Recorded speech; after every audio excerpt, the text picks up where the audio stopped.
So, ladies and gentlemen, what I wanted to talk about was my recent exploits on the Royal Enfield Classic 350 as a comparison to Bertie, the Royal Enfield Classic 500,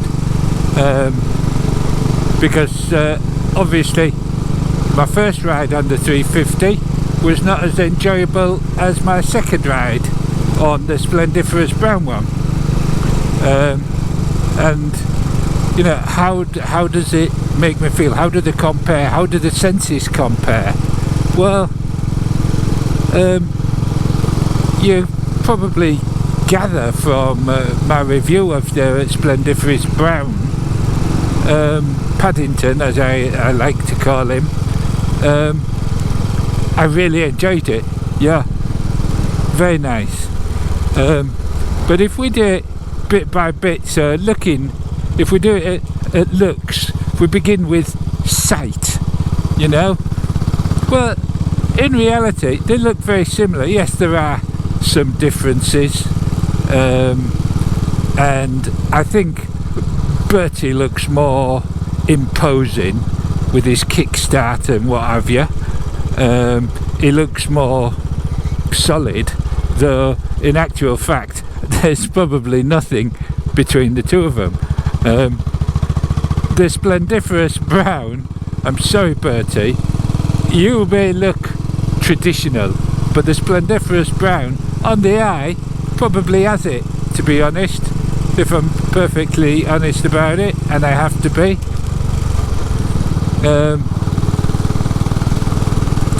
But the sight, the picture, the frame, so the mirrors, yes, these mirrors, and we're only talking millimetres, are slightly further away.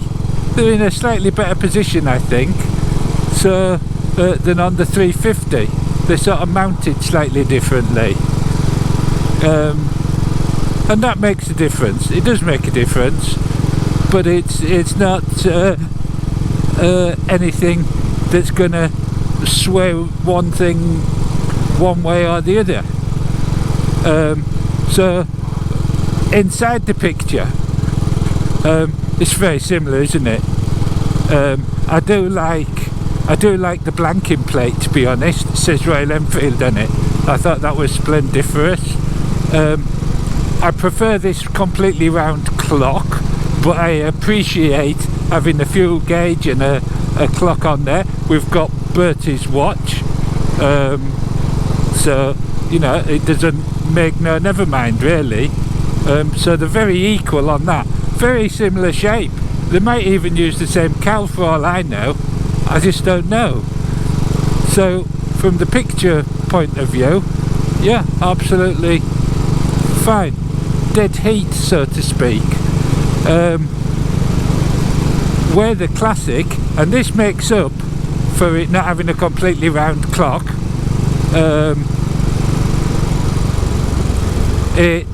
where it makes up for it, it's got round things here. It's got round starter buttons and stuff, and round lights. That little switch, I love that little switch. It's marvellous, splendiferous even. Yeah.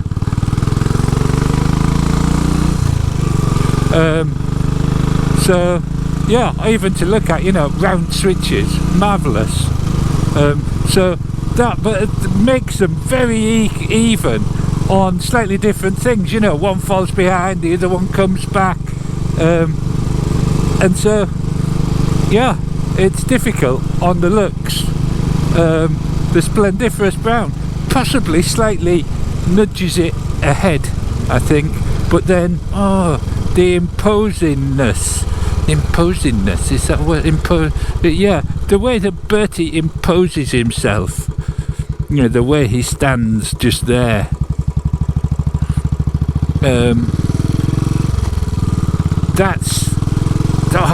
So it's a dead heat.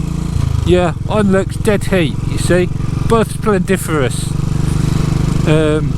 So taste, they're both equal on taste. I'm not going to taste them, I'm just not.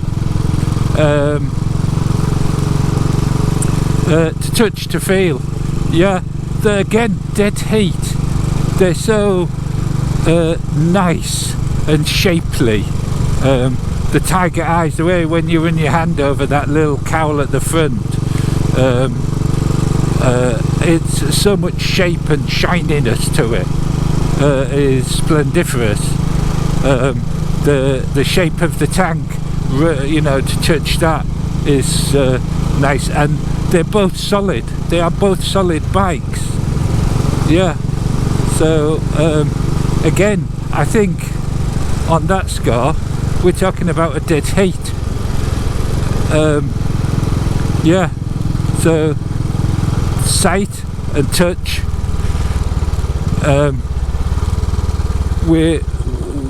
taste we're not doing, and then sound. Well, that little 350 really does sound the business. It's just a bit quiet. I mean, if you listen to Bertie, I'm sorry, the 350 is bloody marvellous, and I said that in the review. Bertie is splendiferous, beyond splendiferous. So I'm afraid when it comes to sound, Bertie has it. Yeah, Bertie definitely has it.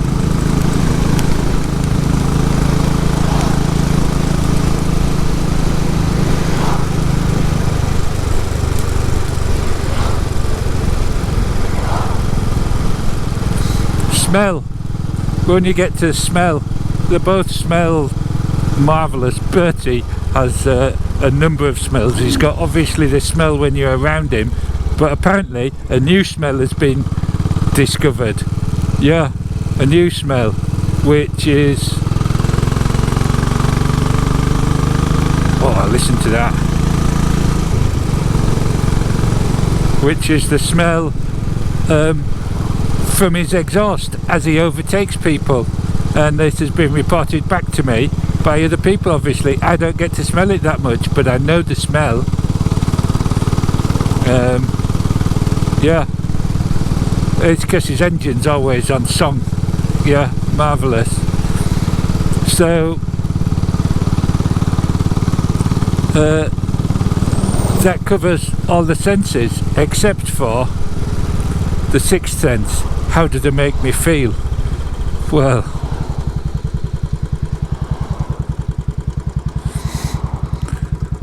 I think you're probably already aware of how they make me feel. Yeah, they both make me feel exceptionally happy. And I'd have to have Paddington for longer to develop the relationship, I think, because the relationship I have with Bertie is second to none.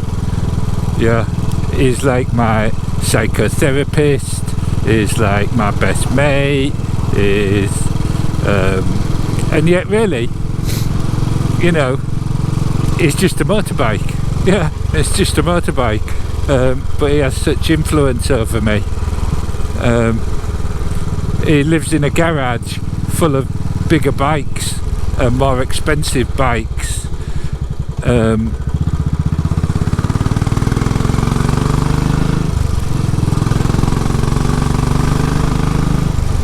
But he's the bike I go for automatically. Yeah, so would Paddington become that bike? I don't know, probably. Would I like Paddington? Of course I would. I would love Paddington.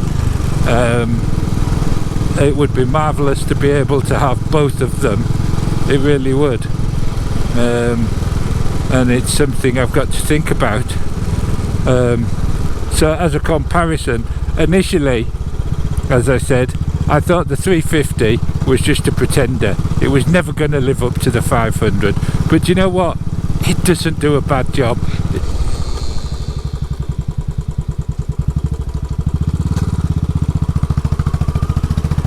Jesus Christ. He braked for that rabbit, killed it anyway, and nearly killed me. Marvellous.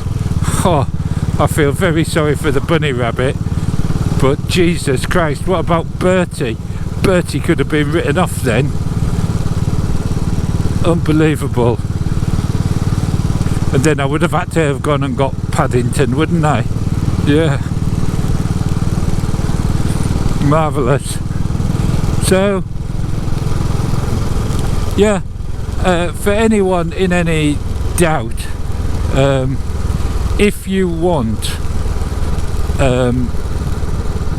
a classic, you don't have to get the 500. The 500 is more mechanical.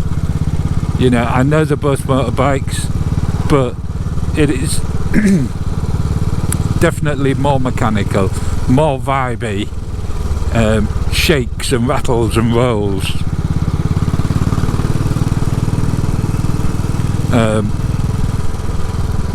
But it is what it is, and it's all those that give it its character, and yet somehow Royal Enfield have smoothed all that out and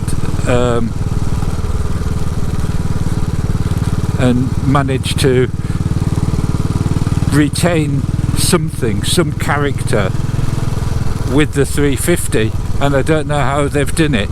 They've magically cast their spell over it, and that's what you get. Yeah, they've succeeded. A great successor for the 500. So what next? Well, people say they're on about making a new 500. Well, that'd be interesting, won't it? So basically a 350 with more poke. I'm not sure it actually needs more poke, to be honest. Yes, it's a bit of a pain when you're running in, but it, you know, I don't know how much more poke they're gonna get from a 500. So anyway, there you go. That's my thoughts on it, my initial thoughts. I may have another mutter on it, I don't know. I'll see what comments come in on it, but there you go. Yeah, Royal Enfield Classic 500 v the Royal Enfield Classic 350. Which is best? I don't know. They're different, but the same. Marvellous.